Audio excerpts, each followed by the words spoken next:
Having a special edition of the radio show with Mark Lee on this particular day. And we do know that a lot of folks are enjoying this lovely spring weather, and all in that space is definitely like around 80 degrees here in Durham, North Carolina. But one of the things we love talking about on a regular basis is what's going on in the world. And of course, one of the things that's been going on in the world during the pandemic was a lot of folks were getting involved in podcasting and, of course, getting involved in live streaming and a number of other things as folks were locked in to home and were trying to find ways to get their product out. We even know that some of the popular shows, like some of the news outlets, as well as some of the comedy shows, were using live streaming and podcasting techniques during the heart of the pandemic. And now a lot of folks are saying that we are out of the pandemic, or at least slowly getting out of it. And that is a good thing. But I've got a gentleman that has been in the podcasting world, and I'm interested to learn how he got involved, some of his thoughts about podcasting.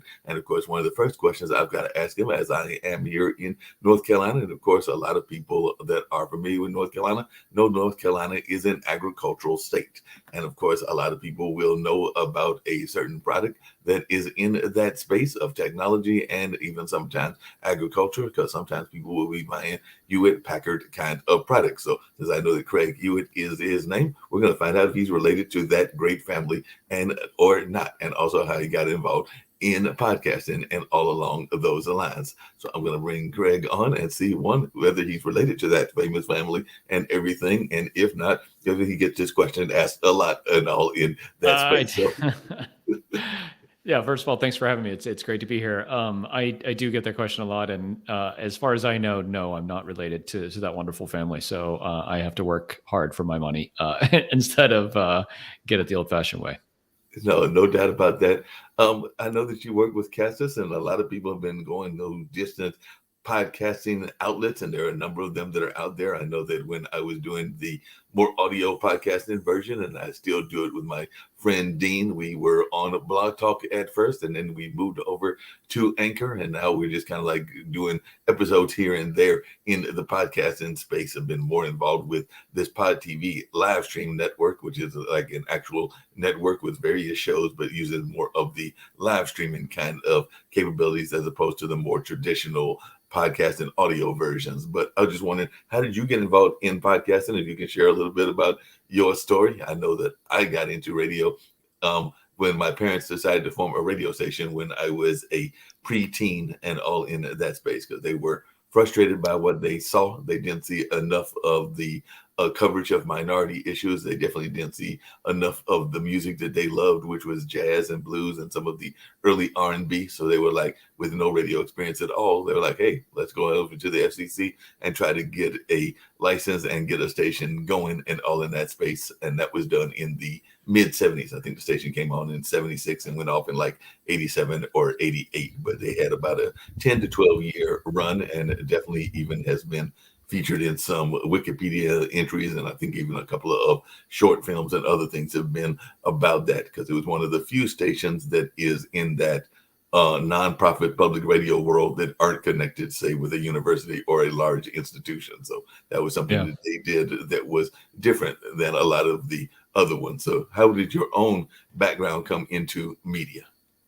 Yeah, no, I love that story, and I think that a lot of folks get into podcasting from public media and public radio. We have some folks on our team that got into it that way, and I think it's a really natural kind of evolution for a lot of folks.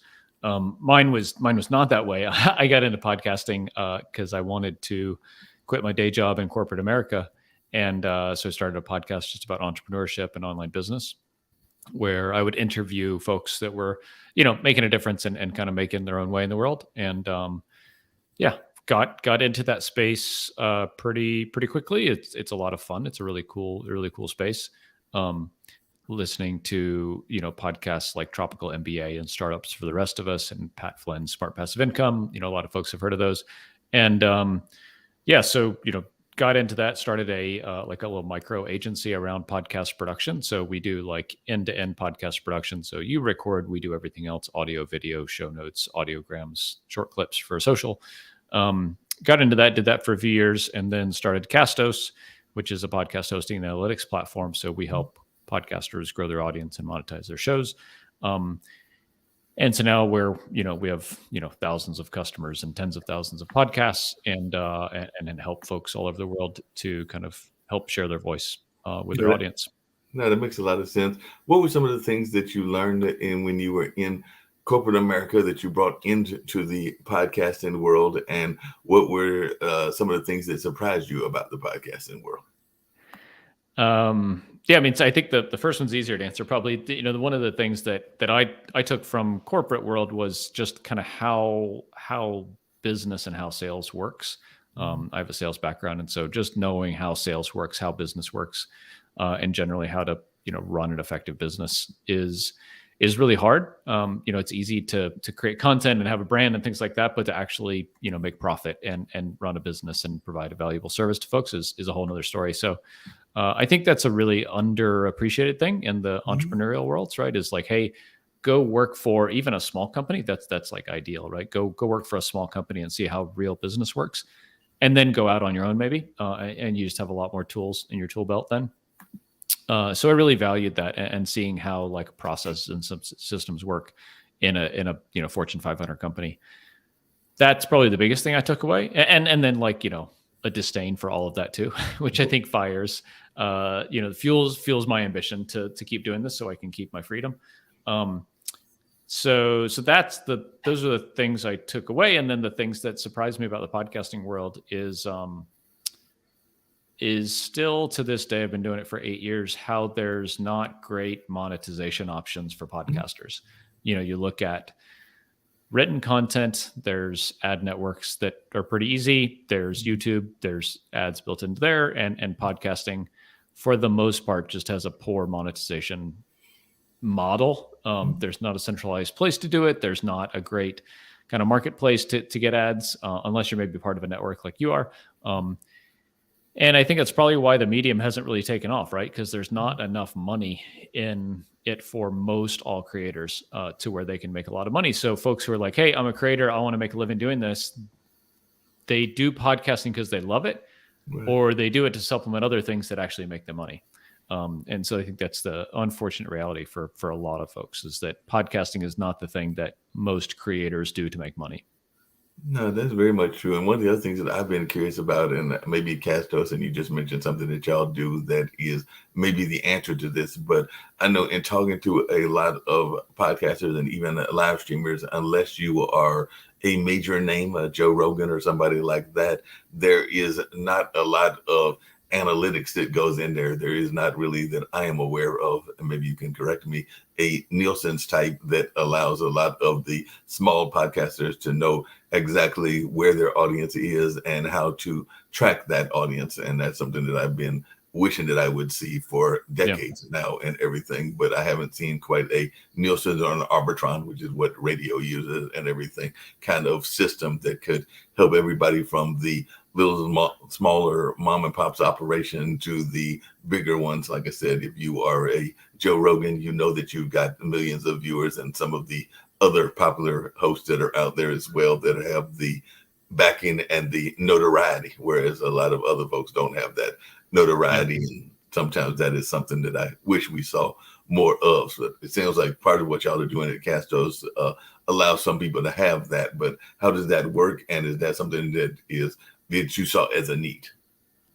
Yeah, it's a huge need, and probably the answer for why more advertisers aren't involved in the space, because there's not the level of visibility and targeting that you can get with something like Google or Facebook. Yeah, and I think that we do a really great job of it at Castus. We have really top-notch analytics, and I think that part of the constraint there is just the technology of an RSS feed and how podcasts are distributed, to where you just don't know who a person is. You know, right, the device type they're on, the browser, the operating system, the mobile app, their IP address, and kind of where they're located. We de-identify that to where it's not, personally identifiable information. But there's no concept of like who a person is, or their gender or race or age or interests or anything like that you could get from a social platform. And there never will be, right? Unless Spotify takes over the world, they know everything about everybody because they're kind of a closed ecosystem. But within open podcasting, there's never going to be anything like that. And so I think that we all kind of do the best we can, and then probably look to external sources like a Facebook or a Google or our own email list to know our audience a little better.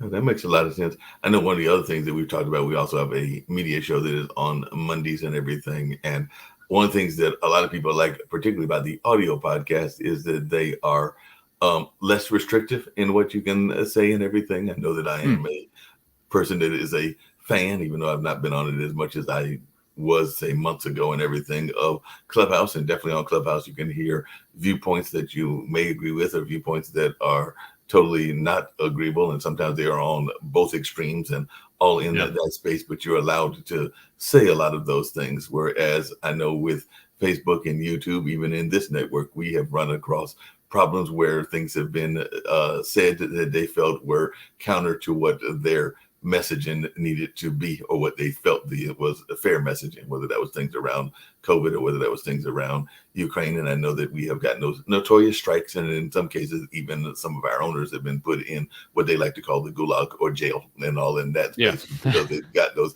restrictive notices and all. But it does seem like audio podcasters are a little bit more open to open conversation.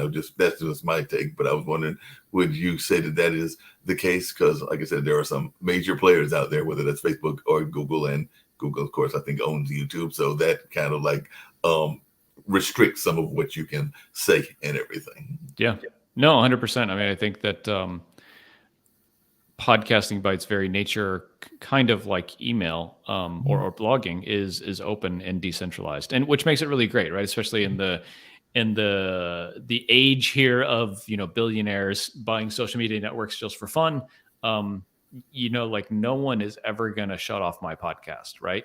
It's just an RSS feed, and sure, like I submit it to Spotify and Apple Podcasts, and people subscribe to it through there. But if I got kicked out of Apple Podcasts today, all of my existing listeners would still be listeners, right? Because they're subscribed to me directly through my RSS feed. And so in a way, it is like the perfect medium to distribute content in an open source kind of way, where like we are not dependent on any platform for the actual distribution, more so for the discoverability. But there's nothing to say that we couldn't instruct our audience, say, hey, here is my RSS feed. You can use a tool like our WordPress plugin, which is free and open source, and it lives on your website. So you actually own that RSS feed, as opposed to using a service like a Castos or a Buzzsprout or whatever, where like it's their platform. They could kick you off if you violate their terms of service. But yeah, I mean, at its kind of most extreme core, podcasting is entirely open. And I think that's great. I think content moderation is a really tricky game, right? There are some kind of obvious rules and best practices, and then there's a lot of subjectiveness to it. I'm glad we've not had to make that decision very many times of like what is right and wrong, because a lot of it is obvious and a lot of it is not. And so I think that part of the beauty of this country and just like media in general is the ability for folks to say what they want, as long as it doesn't hurt other people. And I think that as much as we can do to protect that is good to a point, right? And then there's certainly things that people are doing and saying these days that are bad, and they shouldn't be allowed to do that. But I think that's just a tough decision for a single person or a single platform to make, and it should be kind of left to the masses, I think, for the most part. No, that makes a lot of sense. I know another thing that's been very popular, and you actually just kind of mentioned it, and I do have friends that are into the metaverse lane and the augmented reality lane, and you did mention decentralization, and I know that they are oftentimes big fans of decentralization, and in some cases have been trying to find platforms that are strictly decentralized. So is that something that you would say is the case with Castos, that it is one of those decentralized platforms that folks that are in that metaverse and augmented reality space have been looking for a while? Because I do know that there have been some folks that have been searching for what they consider their version of decentralization. But I was just wondering, is that something that you have been having conversations about? Yeah, I think that there are a lot of degrees to that, is what I'll say, right? There are kind of surface level decentralization. I think that using our WordPress plugin is a really good first step to that, right? Because you own your WordPress site, you own the hosting there, hypothetically. The plugin's free. You store the file somewhere, and no company or nobody is going to tell you to take that down. So yeah, I think that in podcasting, our solution is, it's free, it's open source, it's decentralized. You own all of it, all the content. The source code is available on GitHub for anybody who wants to see it. And yeah, I think that's about as decentralized as you can get within podcasting. Yeah, that makes sense. One of the other things that people have been saying about podcasting, it actually came up when Nick and Kim first started the network, was that they actually had a show around podcasting and podcasters that would come on and be interviewed from around the world. And it did seem like there were thousands, if not millions, of podcasters, and it's kind of like that notion of coaches and everything. At what point is there too much of a good thing? So I just wonder, as one that is definitely involved in this lane, is there ever times that you're sitting there going like, yeah, there's thousands of podcasts. There's a podcast about kittens. There's a podcast about crows. There's a podcast about basketball. There's a podcast about Jala, and there's a podcast about this and that. So there are various podcasts, and they're all looking for their niche audience, but maybe there is an oversaturation of podcasts. But I know that as one that is in a podcasting hosting space, you're hoping that there's more podcasts so they can get two guest hosts. But I just wanted your take on that.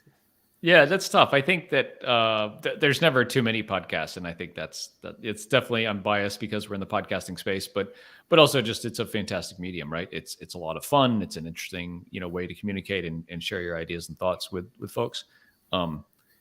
It is decentralized, and I think that whether you're really big on the decentralized thing or not, I think just knowing that being reliant on an Instagram or a Facebook or a YouTube or whatever has its risk, right? Those folks can decide to shut you off anytime. And so maybe even diversifying your exposure across different kind of content mediums is a healthy thing. So adding podcasting to other kinds of content you put out there is generally, I think, a good idea. But are there too many podcasts? No, I think there's too many bad podcasts. There is a very low tolerance these days in listeners' eyes or ears for bad podcasts. Poorly planned episodes, poorly executed interviews, people not doing their homework, people not marketing and promoting their shows effectively. And I think that for the most part, those shows will kind of meet the fate that they're destined for, right? Like if your show is not good, people are not going to listen. They're going to go listen to the other one anyhow, because, folks only have 5 or 6 or 7 or 10 hours a week to listen to podcasts. And if they're not going to listen to you, they're going to go listen to someone else. It's a zero-sum game for the most part.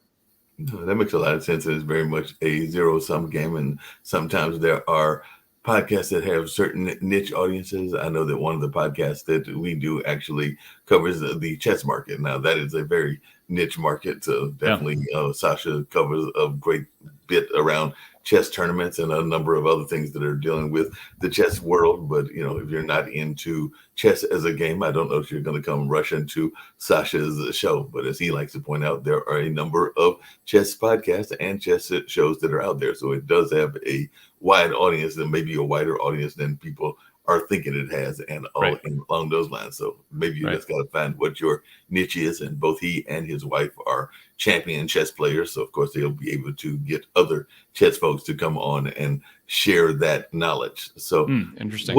What do you think are some of the secrets to a successful podcast? You mentioned some of the things that are not good and everything. I know some people are very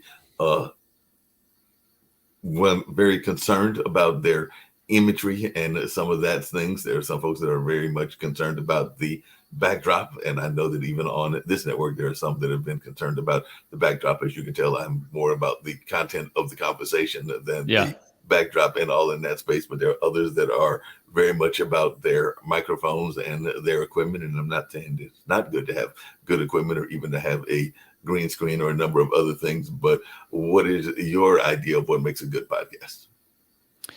Yeah, I think at the end of the day, the content has to be really excellent. And there's a lot that goes into that. That's an easy thing to say and a really hard thing to do. I think that some of the table stakes, the line above which you have to operate are, if you're doing a video podcast, it has to look decent, have a light or be in front of a window, have something reasonable looking behind you, whether it's a blank wall, maybe like you have, or something that looks interesting. I think that's just it. It doesn't have to be like the YouTubers with the purple lights and the strobe effects and all this kind of crazy stuff. You don't have to spend a ton of money. I mean, I spent $30 on the lights that I use for this setup, and then a bunch of just stuff that I get from around the house or around town or whatever. Like none of this is super complicated.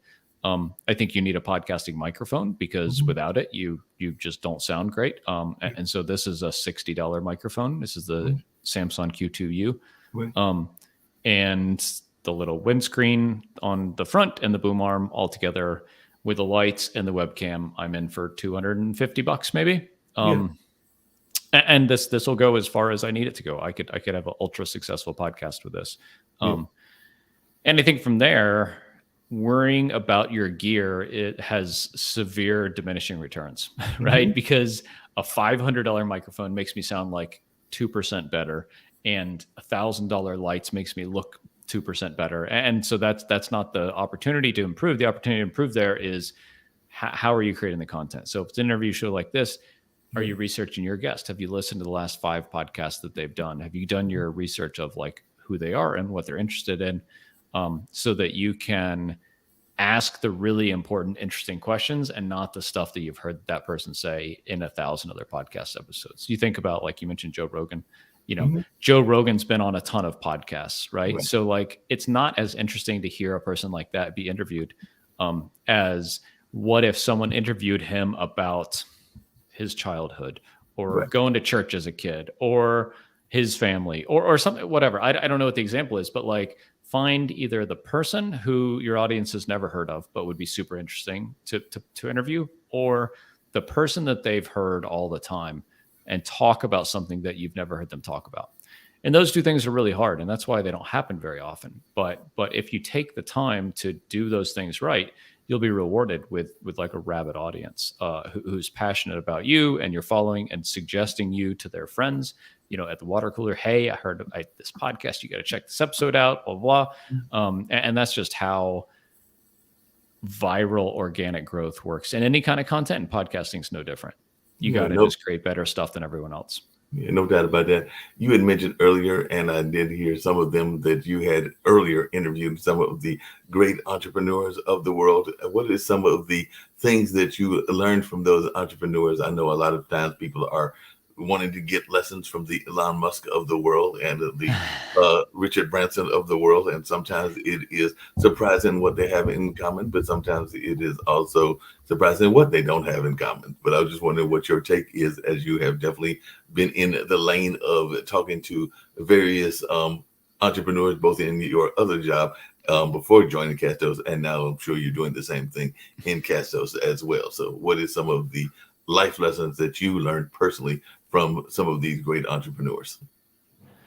Yeah, I think in no particular order, I think one is like being intentional and knowing what you want and working towards that consistently, because it's just so easy for all of us to get distracted and chase this shiny object over here and then chase this thing over here and this product and this marketing approach and this audience. And that's largely where most of us fail, right? Is we don't have singular focus on one thing for a long period of time. Elon Musk or whoever, Bezos, like they've done one thing very well for a very long time, and that's why they're successful. I think that's probably the biggest thing.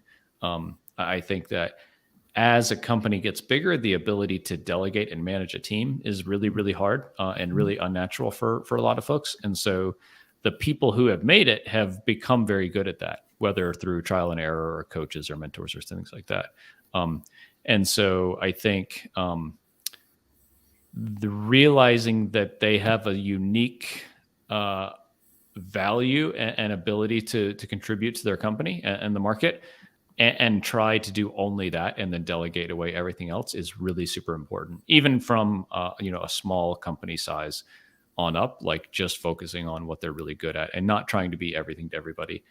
And then I think like instilling that focus on your team is important too, right? Because if your team is not focused and everyone's not rowing in the same direction, as they say, you'll find that your company's output just doesn't match up to the competitors in the industry, and you get kind of run over in that respect. One thing I've learned, just wanting your take on this, one of the things I've learned from business folks and business owners is that you definitely want to encourage your employers to bring their part of the vision to your greater vision. But I do think that there are some businesses, and I've definitely seen this in both the nonprofit and the for-profit world, where they are so ingrained in their vision that they don't give enough room for growth to their employees. And sometimes that doesn't allow the employers to share their vision and to bring their vision into the bigger picture. Because I know of at least one or two incidences where folks have had their vision and have not given enough growth to have the employers or the employees share their aspect of tying their vision into the greater vision. But I'm just wondering if you observed that and how you have worked around that and everything. Yeah, I definitely have seen that, and I think that I think that's a stylistic thing a lot of times with founders or CEOs is they want the culture to be collaborative or they don't, and I don't know that one is right or wrong. I think that one is right or wrong for a particular person and a company and a situation. It's not universal across the board. So yeah, I think that certainly having a diverse group of people in your company is a very positive thing. And how those people or how vocally or how outwardly they contribute to your culture, I think there's a lot of variables there, and it depends a lot.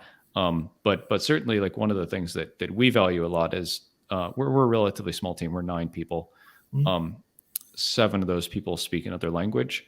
And come from really different backgrounds, and I think that's one of the really positive things about our company. And I think that a lot of folks should actively look for those different perspectives because, in the end, you are your customers. You should be, and if you have 9 people that are, white middle-aged males from the Midwest, you're just not able to see so much of the market. And so I think that we're able to see a lot of the opportunities and obstacles and challenges and wants and desires of our customers because we come from a lot of different backgrounds. And I think that's something we've been really intentional about, and it's really paying off. How much do you think it is important as a conversation we've had on this network and on just conversations, whether it's been this podcast or other podcasts, is it to understand your value? Because I do know that whether it is podcasters or whether it's a number of other folks, that sometimes they don't always try to get what they are worth and everything. I've actually worked in the space of doing MCing and a number of other things. So I've got to know quite a few of my musician friends. And I do know that sometimes that whole notion of, paying for the exposure, that can work when you're young, but it doesn't always work as you get more seasoned and all in that space. And I think that even goes in the radio and the media lane. So I don't know that everybody understands their worth and goes for their worth. So I'm just wondering your take on that and how you maybe advise podcasters to actually know their worth and even go for their worth. Yeah, that's a tough one. I mean, I think that I think when it comes to like podcast monetization, there's kind of traditional ad-based monetization. There's 2 routes you can go. One is the CPM route, where you join a network or you sign up for a service that lets you do kind of cost per impression. Right. And you don't get a say in that, right? It's $22 or $25 or whatever it is, and that's just that's what you get. I think the place where you really see people who understand their value and actively go out and pursue realizing that are people who go sell advertising directly, right? So they go and they pitch people in their industry or in their town if they have a local podcast, or in their niche or whatever it is, and they say, hey, it's $1,000 for 8 episodes. Right. And that's what it is. And it's because we're worth that. And I'm not going to tell you downloads. I'm not going to tell you website impressions. I'm going to tell you that I am worth this, and you should believe that I am. I think those are the people that do the best job of this. And admittedly, that's a very, very, very small percentage of the podcasting market. But that's the model that I think a lot of us should go after. I'm glad you brought that up, because I know some people that are in the podcasting space are thinking that they want to go after the big guns. And I don't know that the big guns, when they have advertising agencies and advertising massive money, are going to necessarily go for a smaller podcasts and all of that, and not knocking the nature of podcasts, but I do know some folks that have, gone after the Pepsis and the Monsters and a number of others that are probably, when you go to them, are looking at those numbers that you were just reflecting and aren't seeing what is going to be a win for them. I know that even a major blues festival that I was part of, we actually went to Cree, and even though there were tens of thousands of people that came to that festival, they did not see that as a big win because it was a 1 or 2 day hit and everything. So that was not going to be a major win. And actually, the one of the founders of that particular organization, which is now I think called Wolf Trap or Wolf Speed or something like that, is also a fellow Marquette graduate. I went to Marquette University, and Chuck Swoboda went there many years after I had graduated, but he was one of the founders. So I did get at least to have that conversation with him because of that connection we have and everything. But yeah, he basically, well, it wasn't him directly, but one of his folk in his office were basically like, yeah, that is good numbers for this particular event, but it's not the kind of numbers we need and everything. Like, you can get us into the Bulls game, where we can be seen in front of, hundreds of thousands of people on an entire baseball season, then we can probably have this conversation, but not this conversation when it is a 2-day event and it is a lot of folks for those 2 days, but it's not really going to be worth our while. Yeah. Yeah, I mean, I think for most kind of average podcasters, say you're doing even 20,000 downloads an episode, you just can't make really great money with conventional CPM advertising with big national or international brands. You got to go sell people in your niche, and that's a little bit harder work, but not a lot, right? Like, you go and you put your sales hat on for a while, and you relay the value to those folks, and you build relationships, and that's how you can make money. And you don't need huge download numbers. You're talking hundreds or thousands if you play it right. Yeah, that makes a lot of sense. How do you personally balance? And it's a conversation I know a lot of entrepreneurs have, a lot of podcasters have it, because I know that I am oftentimes doing various podcasts, doing editing, sometimes running the podcast, also sometimes doing the interviews like we're doing here. And that being said, there's that whole work-life balance. I am fortunately or unfortunately, depending on the point of view, still in that single line, even though I'm in the early 60s and all in that space. But there are some of my friends that are podcasters that are married, sometimes have children, sometimes have multiple jobs, and they have to balance all of that in what they are doing. So how do you personally balance that work-life balance, and what advice do you give to folks about making that balance as well? Because we do know that podcasting can be a very worthwhile thing and definitely can be a fun process, but it can also be a time-consuming process. Yeah, I mean, it's an amazing medium, right? It's opened so many doors for me and my business and career, for the last 8 years has been in podcasting. And so it's amazing. And I encourage everyone to explore it and see if it's for you. I think when it comes to like work-life balance, I think you got to set boundaries. That's probably the most important thing, especially if you work and do this work from home. If you can have a separate room from where you sleep and where you spend time with your family, so that you can kind of walk in here, close the door, podcast, work, produce, edit, coordinate, and then leave and close the door and turn the computer off and do other stuff. I think that's probably the best. Like, I have a pretty typical work schedule. I work from 8:30 to 5 most days.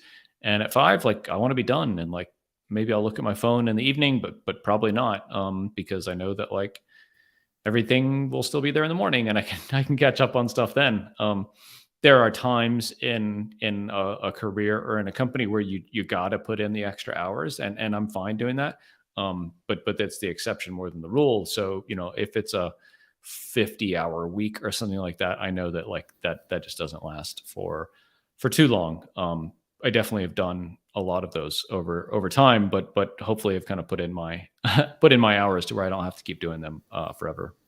That makes sense. How important do you think podcasting is going to be to the new way that we are doing business? Because I know a lot of people have talked about the fact that during the pandemic, we saw a lot of hybrid work. As a matter of fact, one of my other jobs is grading test papers, and that is definitely something that we are doing from the computer instead of doing it from the office that we used to do it at, and all along those lines. So definitely we're seeing more hybrid, even hybrid events. I also work at the Cultural Arts Center, and I know that while we are glad to see an audience back, we also know that there are a number of folks that are catching the events online, whether that is a live stream version of the concert at the time of the concert, or maybe even going back and watching it after the concert as well. But it does seem like we are definitely in a more hybrid space in the world. So what is your take on that? And do you think that this is the way that things are going to go, and that could be a trend that could even give a greater boost to podcasters and live streamers?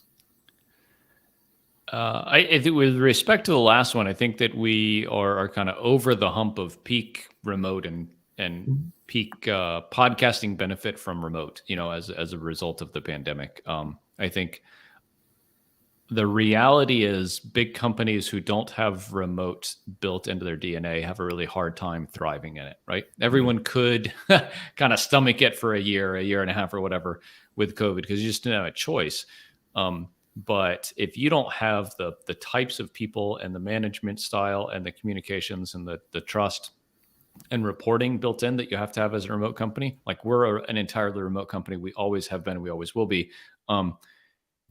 It's the only way that I will work, right? I will never, ever commute and go into an office and have to live in a city where I have, a place to go to for work. But that is not most people. And so I think that most companies that are used to being in person should be in person, because that's just how they work. I think more new companies coming will say, hey, we can be remote, kind of like we did. We said, hey, we can be remote. We want to be remote. Let's be remote. And so that's like healthy.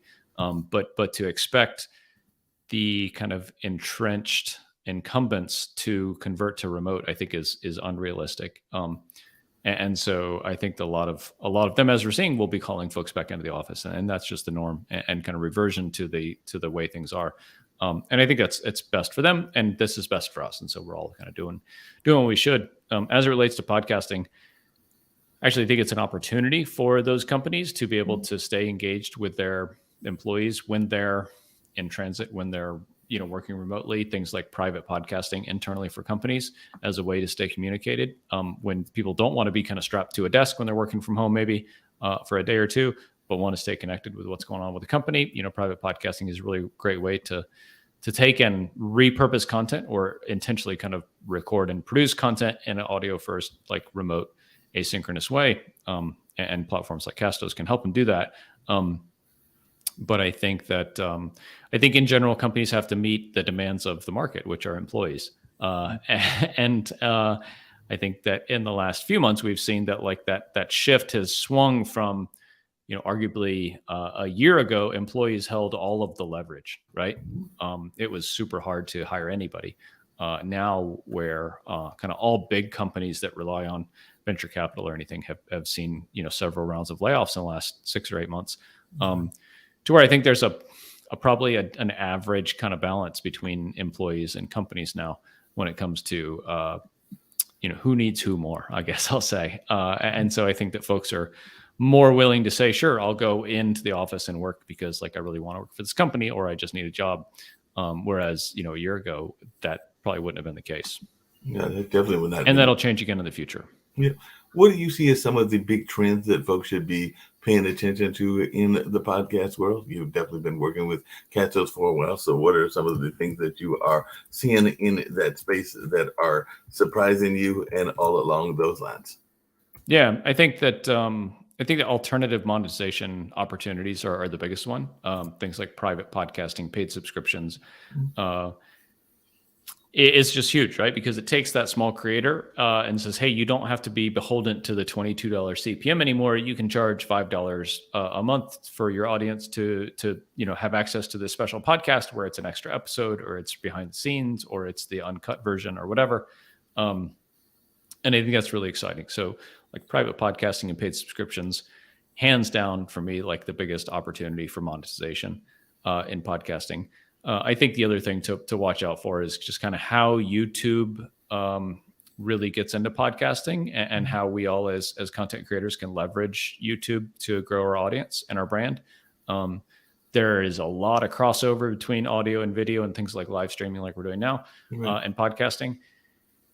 And I don't think any of us know how it'll play out, but sure enough, 2 years ago, there was almost no consideration of video aspect to podcast. And now it is the default for everybody. And so what that means long term for exposure, audience growth, and even maybe monetization of your podcast on YouTube, could be really interesting. That We're could very definitely be very very very bullish on YouTube in general. And I was wondering about that. You said you're bullish on YouTube, and I know some people are not as bullish. I know that even our own network, they sometimes are even more bullish on Vimeo than YouTube, just because it seems like YouTube, you have to have a tremendous amount of downloads and a tremendous amount of impressions in order to even get to the monetization aspect. And like I said, there are some censorship questions that they've had issues with as well. But definitely, I do know that they are more bullish on Vimeo than some of the other ones. But I was just wondering, what is it about YouTube that makes you bullish on YouTube? Because like I said, I'm open to all conversations. Yeah, I think it's the kind of single platform aspect that is really appealing, right? As opposed to, we talk about podcasting being decentralized. You think about maybe YouTube as like a social network for media. Is kind of how I look at it, right? It's just like Instagram or TikTok or Facebook or whatever, but for video. So maybe it's most like TikTok actually. But it's owned, as you said, by the one of the biggest companies in the world, and so there's just so much visibility, so much searchability, so much data there. You can monetize directly on it. You can run ads if you're a business on it. So just the business marketplace dynamics of it are so powerful, and I think that it solves in large part a big discoverability problem that podcasting has, which is like you don't ever go and listen to an episode of a podcast. You listen to that podcast for that week. And there's no kind of crossover discoverability in your podcast player to say like, hey, you liked this episode. You probably are going to like this episode from this person you've never heard of. Like that just doesn't exist, because we all think about podcasting in terms of podcasts and not episodes. And I think that's the big difference between YouTube. Is it's just a collection of videos. It's not encouraged to like a channel, but just a single item. And I think that's why discoverability is so good, because you can say, hey, I want to learn about carving totem poles, right? And you're going to see 100 results from 100 different people probably. Right. And so you're able to just consume that content in a really different way than podcasting. It's like, oh, do you want to listen to this podcast and all of their episodes, or this podcast and all of their episodes? But it's never, hey, here's a bunch of episodes from different people in podcasting that you could check out.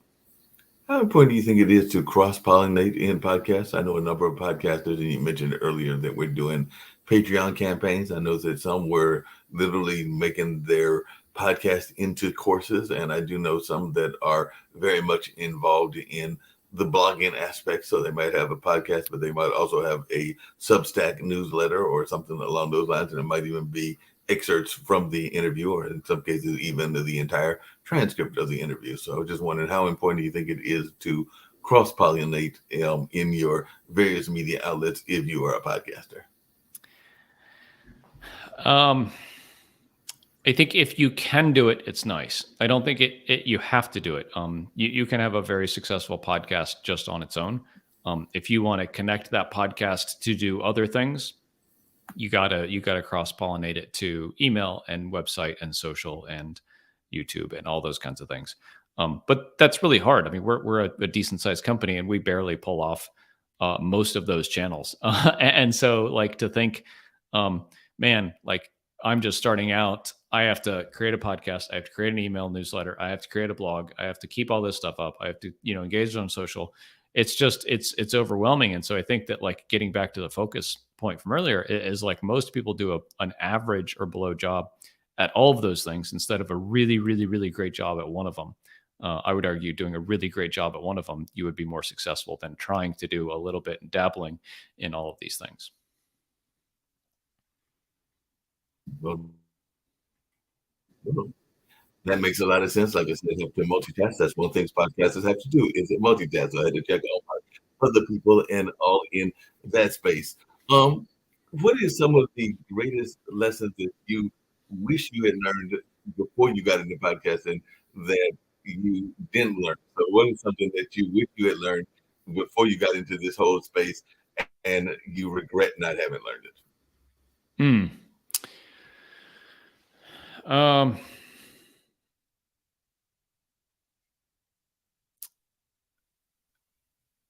Gosh, and not that I know everything, but I'm just struggling to to come up with something that I wish I knew, but I didn't.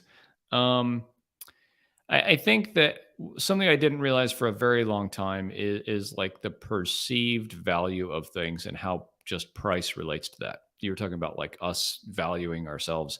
Um, I think that companies and the services and products they offer are valued or not valued just based on price a lot. You could buy a widget and it's $10 or it's $50 and it's the same widget, and your perception of that is different literally just based on the price. And I think we've seen that, like platforms like Anchor. A lot of people say Anchor is crap because it's free and they have weird rights, to your content, and they advertise on your show and stuff like that. And then you go pay $20 a month for something like Castos, and oh, that's like premium, right? Because like you can upload whatever kind of content you want, and they don't do ads, and you own your content and all this kind of stuff. So like, I think that as a business person, like really leaning into the market and our customers' perception of value is really important, and like pricing a very good product at a reasonable price that relates that value to the audience is really important. That makes a lot of sense and everything. One of the things that we talk about on this network and everything is the notion of understanding a lot of these things early. And definitely, there are some folks on the network that would love to see these kind of courses be creative courses and other courses taught on a regular basis. So, do you think that there is enough conversation around media and the development of media in our education system, or is it something that you would like to see a greater development of? I mean, you are part of a major company, and I know that there are newspapers and podcasts that are on the college and even the high school levels and even the elementary school levels. But do you think we're doing enough of a job of educating our people about the importance of media? Definitely not. No, I mean, I think largely education is quite broken in the U.S. And even in other countries. We lived in France for 5 years, and education in a lot of ways was much worse there. In some ways, it was a lot better, but definitely not great and overall. And I think it's because it's so old fashioned, right? It's very difficult for educational institutions to stay hip with the time and teach the latest trends and things that are going on right now. And so it's not their fault, and nobody blames them, but it's definitely difficult for them to be teaching the right thing at the right time to the right people. But that's what they should be doing, and I think that they just are coming around to the fact that they should be doing that, and things like distance learning is a big step in the right direction. And I think that those of us with young kids are kind of right on the precipice of this changing really dramatically. Like my kids in elementary and middle school are doing things that I never did in elementary and middle school, like really, really, really different kinds of educational content and programs and stuff. And I think that fast forward another generation, their kids will be doing things really different, because just like you're saying, educational institutions are realizing that they're missing out. And in a lot of ways, it's easier for people to not go to college, but to go to like programming school or a podcasting school or figure out how to make a YouTube channel. And you can make hundreds of thousands of dollars doing all those things and never going to college. I don't think that's the right thing to do because the world still expects people to go to college. I don't think that's right necessarily. I don't think it's wrong to go to college, but I don't think it's right for everybody anymore. But in another 20 years, I think it'll be even more accepted to specialize in what you want to do right off the bat. Go to high school, go learn a trade, learn a skill, and it's not being a plumber, an electrician, or a truck driver. It can be, hey, I'm going to be a web developer and learn how to be a web developer and do that. And you don't need to go to college for it. I mean, I learned C++ in college and I literally have never used it. And so like, what's the point of learning these things that these educational institutions are teaching?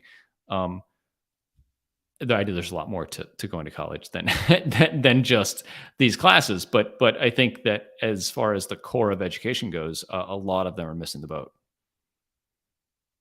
I definitely agree with you that a lot of them are missing the boat and all in that space. Are you thinking that your own kids are going to go into the media field, maybe even become podcasters themselves? Maybe they even podcasters. So My son definitely wants to work for Castos. So I tell him like, hey, if you're good, we'll hire you, but you got to be good. I don't know. I don't know. I don't want to encourage them to follow this or not. I want them to do what they want to do. follow because his dad's in there. You don't want just to come there because his dad is the one of the Exactly. folks Yeah. that are involved in that space and everything. Yeah. Definitely, I can relate to you on that because, like I said, my parents are started that radio station. And I went into the media field, but I know others that did not follow in their parents' footsteps, and all along those lines, I can definitely relate to what you were saying in that sense and everything. I'm glad that you mentioned that part about college and the importance of college, or not the importance, because I do think a number of folks are going into these fields. You can definitely learn coding without going to college and everything along those lines. So, um, to those that are thinking about going into the technology fields or even coming to work for Castos, what is it? One of the things that folks are being looked at. So if you're looking at somebody to be a employer, an employee at Castos, what are some of the qualifications and some of the things that y'all are looking for in terms of either education or in terms of traits and personality? Yeah, I think in terms of experience, like we don't look at education at all. Like I've never asked for a resume from a single person, and I wouldn't look at it even if they send it to me because it doesn't tell anything, right? What tells is what have you done already, and it doesn't have to be within media or technology or coding or customer support or whatever. But what have you done, and what does that say about you? And then can you communicate effectively, especially as a remote team? That's really all that matters. Like, do you give a crap, right? Are you a hard worker? That's subjective. Can you communicate well? And that's pretty easy to evaluate, because we communicate through our interview process in several different modalities. And so we're able to communicate via text and email, via a call like a Zoom, and then like a video call like this. Um, and then like, what have you done? And that can be like contributing to open source projects or having a portfolio on Dribble if you're a designer, or I worked at this bank over here before and I can go talk to your boss over there and see kind of how you did. But I mean, a resume and the college you went to and graduating with honors or not or whatever, like absolutely doesn't matter to us. Well, that's attitude that a lot of people will be surprised by, and definitely one that is not the typical corporation and all in that space. So it sounds like Castos is not going down that typical corporate lane, and that y'all are trying a little bit And I think different it's in that. because corporations are trying to absolve themselves of decision making by putting the onus of decision making and the data on really pretty random data points like what college did you go to, right? Going to Harvard or Vanderbilt or MIT or whatever does not make you a better employee than going to Marquette or the University of Michigan or a community college down the street. Right? It just means that you might have had more opportunity because you come from a better family and had more money growing up. It could be that you're a better test taker and scored higher in your SATs, which does not mean that you're a better developer or marketer or customer support agent. And so I think that they are trying to be lazy and say just because someone went to a good school means they're a good person, and that is 100% false. One of the things we talk about on the network, and I'd love to hear your thoughts about this, is, and I'm sure you've dealt with this even as a person that has been in that county space and everything, is the inner critic and the outer critic. And I know that we sometimes be our worst enemies. I know that there are jobs that I have done before that I have not put full force in or full effort in because I was already defeating myself before even the job came around and all in that space. And we do know a lot of times people will listen to those friends and family, and sometimes the friends and family don't have our best interests at heart. So, how have you Yeah. dealt with the inner critic as well as those outer critics? I know we've all faced it, and I'm sure you faced it, Greg, even with when you were part of Cathos at the development of this lovely company. I'm sure some folks were going like, Blog Talk already exists, Anchor already exists, Lipton already exists. Why are you jumping in the middle of this? It's a full market, and I'm sure you heard that from both friends and family and others as well. Yeah. Interestingly, we got into the market because we thought there was a huge opportunity, and I still do, right? The participants you mentioned, I think largely are not great, and so like we still see a huge opportunity because of the incumbents in the podcasting industry. We're more nimble, we're better at creating products than a lot of them are, and so I think that's where we have competitive advantage. But to answer your question about the inner and outer critics. The only way I deal with it is working hard and trying to work very smart. And I know if I do those two things, it's all I can do. And so I don't have a lot of regret or anxiety if I've worked as smart as I can and gotten input from a lot of smart folks and advisors, and then put in the hours and put in the hours doing the right things. And days when I do that, I feel great. And days when I don't do that, I feel really bad because I say, what the heck did I do? What did I accomplish today? How did I progress, my business and our business for our employees and our customers? If I can't answer that really well, then it's been a bad day. But most days I can answer that with, oh, I did this and this and this and this, and these are long lasting changes that positively impact the company. Yeah, that makes a lot of sense, and I think you said that context because a lot of people don't have that kind of context. It sounds like you have a very positive work ethic and all along those lines. What is something that somebody would be surprised about if they were to meet Greg on the street for the first time, maybe a hobby or something that people don't know that you are involved in? For all I know, you might be part of a heavy metal band and all in that space, but what is something that folks That would would be be awesome. surprised? That would be awesome. I'm not part of a heavy metal band, but that would be pretty cool. My son would be really impressed. Um, Gosh, I don't. I guess something that it may be common amongst podcasters is like I'm actually an introvert, and I think that's something that's surprising. Is I really like talking like this, and I like going to conferences and chatting with folks for a short period of time, and then I'm ready to come home and work at home and be with my family and be with a small group of people. But I don't. I think the definition of introvert versus extrovert is an extrovert gets their energy from other people, and an introvert gets their energy from themselves. And I'm definitely an introvert. So as outgoing and animated as I am or can be in small bits like this, I definitely I don't do it all the time because it's draining. And I think maybe a lot of podcasters are like that.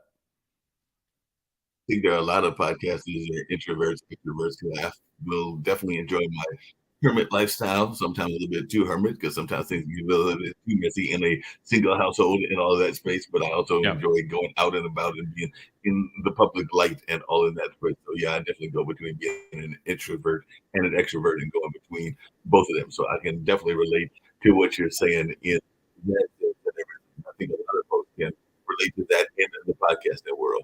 What are some of Yeah. your favorite podcasts? And we're going to wrap up very shortly and everything, but what are some of the favorite podcasts that you enjoy watching and listening to? Yeah, most of my favorite podcasts are kind of in the tech and startup and entrepreneur space. So ones like Startups for the Rest of Us, one called Bootstrap Web, one called My First Million, and there's a marketing show called Marketing Against the Grain. That's part of the HubSpot network. They're great. They're entertaining, informative, a little bit inspirational. Yeah, so that's kind of that's my big one. And then I listen to a lot of audiobooks too. So my podcasting time is mostly at the gym. And so it's only a few hours a week. So I don't get a ton of time to listen to podcasts. Back in my corporate world, I listened to so much podcasts because I was in field based sales. So I was driving around everywhere and I got a ton of time to listen to podcasts, hours and hours a day. But these days I only have a few hours a week. There's some great podcasts and definitely some ones that folks should be checking out and all along those lines and everything. How important do you think it is for podcasts to be informational and entertainment, or should they be a combination of both? Because you did mention that some of them that you like are informational and some are very much not informational. So how important is that for that to have a mix of both the informational I think it and the depends. Yeah, I think it depends on the audience, right? I think that the shows I like are both educational and inspirational or informational. Um, I so think, they mix both of them? yeah, I think it's important for me, right? And that the subject matter that I like listening to podcasts about. But 100%, I mean, if you're making a true crime podcast, it should just be entertainment. Okay. And so I think knowing, your space and knowing your audience and the things they're looking for is the key. Now that makes a lot of sense, and a lot of people don't know those keys and everything along those lines. Do you think that Castos will ever get to the point of reaching its saturation point and everything? So I know that there are some networks and some people that have a designated amount of people that they want. I remember talking to a young lady that had a podcasting type network much smaller than Castos, and I think she was trying to limit herself, and she was in that minority space to, let's say, 10 or 15 shows. And I know that Castos has much more than that, but is there a space where you feel that it is going to be too much to manage, or you have to expand and everything? No. So you'll be able to handle the tens of thousands and millions of podcasts that are coming out there according to the way that they planned is being done, and all in that space. Yep. The sky's the limit for us. Yeah. Well, I love to hear the sky is the limit. What is something about Castos that is the reason that folks that are listening should go to Castos versus some of the other ones that I have mentioned in the past? So like I said, there are a number of these platforms out there, and some folks will be like overwhelmed by them. I know that there's been whole conversations. As a matter of fact, I know that I had that whole conversation when we made the move from Blog Talk to Anchor, and who knows what we'll do next. Maybe we'll come to Castos, that being the straight talk with Dean and Mark and everything, because that has been the whole conversation where we move from one to the other, and we might decide to move again. But what is a reason that somebody should move to Castos is they have been on some of these other platforms? Yeah, I think the two things are if you have a WordPress site and you want to integrate your podcast into your WordPress site, our seriously simple podcasting plugin is hands down the best way to go. So if you're using WordPress for your podcast website, you want to integrate your podcast directly there, check us out. We'd love to help you. And I think the other one is repurposing your content. So we talked a lot about YouTube. We have ways to get audio podcasts onto YouTube automatically. We have automated transcriptions. We have audiograms. We're going to have some technology around AI coming in the future with show notes. And so I think that one of the huge benefits of podcasting as a content creator is we can talk once and then get dozens of pieces of content out of this, right? And so our job, I believe, is to automate as much of that and be involved in that workflow as much as possible. And we do a lot of it, and we'll continue to do more of it in the future. How much is Castos getting involved in the whole Bard Chat GPT and the other conversations? Because I know a lot of people have been paying attention to AI integrations into different shows and all along those lines. As a matter of fact, I know people that have written entire songs and even entire essays off of some of that platform. And we do know that some people, even in the podcast space, are using it as well. So how much are you seeing that at Castos, and is that something that y'all are exploring? Yep, 100%. Yeah, I mean, it's transformational to just how we all work and live, I think. It's probably overhyped right now, but it's also probably the real deal. And so we're very aware of it. We're definitely working on products and features in the generative AI world. And I think that anybody that's not or not aware of it or not planning on using it is going to get left behind. Yeah, that makes a lot of sense and everything. How important has LinkedIn? Because I know that even here on this particular network, Pod TV, we're very bullish on LinkedIn and definitely use LinkedIn quite a bit to get our content out. But how important has that been in the Castos model, or is that something that y'all have not been looking at? And have you been looking at any of the other spaces in the live stream world? Like us know that we are on Roku, and a lot of folks have been very much excited about the fact that they can see our content on Roku and everything along those lines. So how much have you been looking into the live streaming spaces as well, in addition to some of the other ones that I mentioned? Yeah, so I think kind of going back to what we were saying about like what makes a successful podcaster is focusing on doing one thing and doing it really well. And we've tried to stay true to that from a business perspective too. We have some activity on all the social networks, but it is not something that we do a ton of. It is something that we may be expanding out to soon, but today is just not our cup of tea. Yeah, and it sounds like you definitely have to stay in your cup of tea and all along those lines. One of the niche markets that I've been seeing a lot of, and of course we just got out of the NCAA tournaments of great games, well, at least one great game. I'm not sure that Connecticut game was all that great because it was pretty much over before it began, even though San Diego State did try to put up a little bit of a fight, but they sound like Connecticut rolled over everybody. But sports podcasting has definitely been very popular. And I was just wondering how much of the podcasts that you are seeing are in that lane. Because when I think of podcasts, the three that come to my mind that are very much the big ones are, of course, what you just mentioned, which is business and technology, news-oriented podcasts, and definitely sports podcasts. But I'm just wondering Yeah. some of the sports podcasts that you have seen on Castos that have really piqued your own interest, for lack of a better word, and everything in that space. Because I do know that a lot of people are getting ready to pay attention to the Masters. I'm not that big of a golfer, even though my late uncle was a big golfing person and actually taught Michael Jordan some of the game that he knows and all in that space. But I do know that it is coming up this weekend. I know the NCAA was this past weekend. And of course, we're going to get into the race for the World Series as well as the race for the NBA championships, which will come before the race for the World Series. Yeah. I can't tell you what the breakdown of sports podcasts versus other genres on our platform is, but I agree it's probably one of the biggest genres podcasting wide. So business, entrepreneurship, money, things like that, big one. Self-help probably the next biggest one, and then sports probably just after that, and then churches is another one that's really big.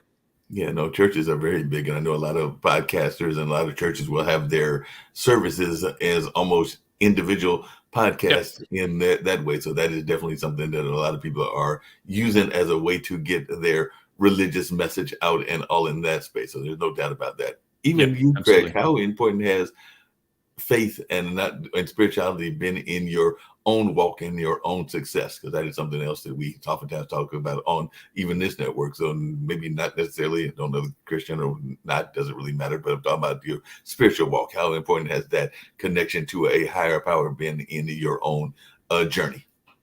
Not really at all. Yeah. Well, that's fair enough. I consider myself more spiritual than religious because I can definitely relate to what you're saying. Yeah. I'm not a big churchgoer, but I do try to have a connection to the wider world, whether that some people would call it Mother Nature, some people can call it a higher power, whatever folks want to call it in those lanes. Well, I've really enjoyed this conversation. I hope you have as thank you well. very much. And I was wondering if there is something that we did not get to that you would like to share with folks. There is a question that I ask everybody at the end. And of course, one of them you'll love because it's about how folks can get in touch with you and all in that space. But what is something that we did not cover that you would have wished to have covered? And I'm opening the floor to you to share whatever thoughts might be on your mind on this particular Wednesday afternoon. No, I mean, this is your show. So I'm just glad to be able to come on and hopefully add some value and educate and entertain the folks that are listening or watching. So I don't have anything else to add. Thank you very much for having me. It's been really fun. No problem at all. Glad you enjoyed yourself and everything. One thing that I was going to ask you as we head out the door and all of that is the network itself, like Pod TV, is heard throughout various countries throughout the world. They put an estimated somewhere like 175 to 200, and they deliberately go and try to send material to those various countries. So I can say that is actually a true statement. So that being said, one of the things that I try to do is give a message of positivity and hope, whatever that message may be, to our global audience. So if you can tell folks how they can reach you, how they can get in touch with Castos, how they can maybe even join the Castos network, and some of the things that are in that space for you, and any message of positivity and hope that you would like to leave our global audience. Yeah, awesome. Yeah, so folks who want to get in touch with you, we're just castos.com, castos.com.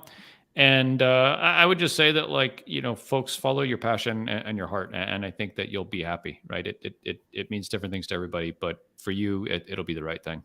You definitely have to follow that passion. Like I said, I got into radio when I was a teenager, and one of the stories that I like to tell, and I think you'll get a kick out of this, that you did not have that same background and all in that space, is that when I was at Marquette, my parents, and particularly my mom, would come and pick me up from the airport, a much smaller airport than it is right now, but RDU is still in existence here in North Carolina. But about halfway through the trip, she would ask me, "What are you doing now that you're back home?" And of course, we didn't have the popularity of the laptop, the popularity of a lot of the other devices that are out there now. Of course, you did have the cell phone, and you did have a earlier version of it, and you did have, of course, the pager and other ways, and of course standard phones that you could get in touch with people there in the early 80s. But it's not like I had reached out to a number of them, so I didn't really have any plans. So Mom would be like, well, since you don't have any plans, I have a plan for you. I'm going to drop you off at the station, since I started the station at 6 in the morning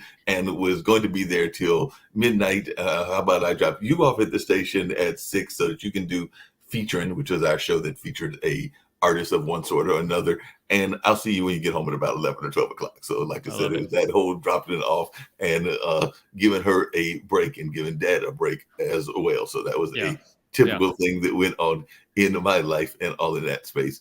That's great. Any of your hey, folks, Mark, I'm sorry. I do have to no, go I about just had 15 minutes over time. And I appreciate it. Yeah, And thank you. definitely, yes, definitely. Thanks a lot. And I definitely look forward to having you back on in the near future. But I'm glad that we were able to have this conversation and everything. So I'm going to wrap up. We're going to hit one of these spots and everything that I have, because we do have to pay the bill collector. So I do have a couple of. Thanks so much for having me. I appreciate it. No, glad to have you, Greg. Okay, bye-bye. Bye. Are you looking for money-saving strategies for your business and personal finances? Are you tired of working hard every day with little or nothing to show for it? Contact Prosperity Financial Services, LLC right now for your free financial consultation. Call now to reserve yours today. 804-349-8600. 804-349-8600. It's time for Bible or Babble. Greetings to all you beautiful people. Bible or Babble, in association with Rejoice America Radio and Positive TV, presents the Bible or Babble at Sea Concert Cruise to Coco Cay and Nassau, Bahamas on the glorious Royal Caribbean, Independence of the Sea. There will be fun, praise, and a live taping of the Bible or Babble game show with a $1,000 grand prize going to the winning ministry. Join us along with ministry leaders and artists from all around the globe as they minister on board. Also featuring music from international recording artist Wayne Stoddard. Join us April 10th through the 14th, 2023 for a life-changing experience. Register today by calling 919-367-6237. That's 919-367-6237. Or email us at info@bibleorbabble.com. Come and sail with us for the 2023 Bible or Babble at the Sea Cruise. We hope to see you there.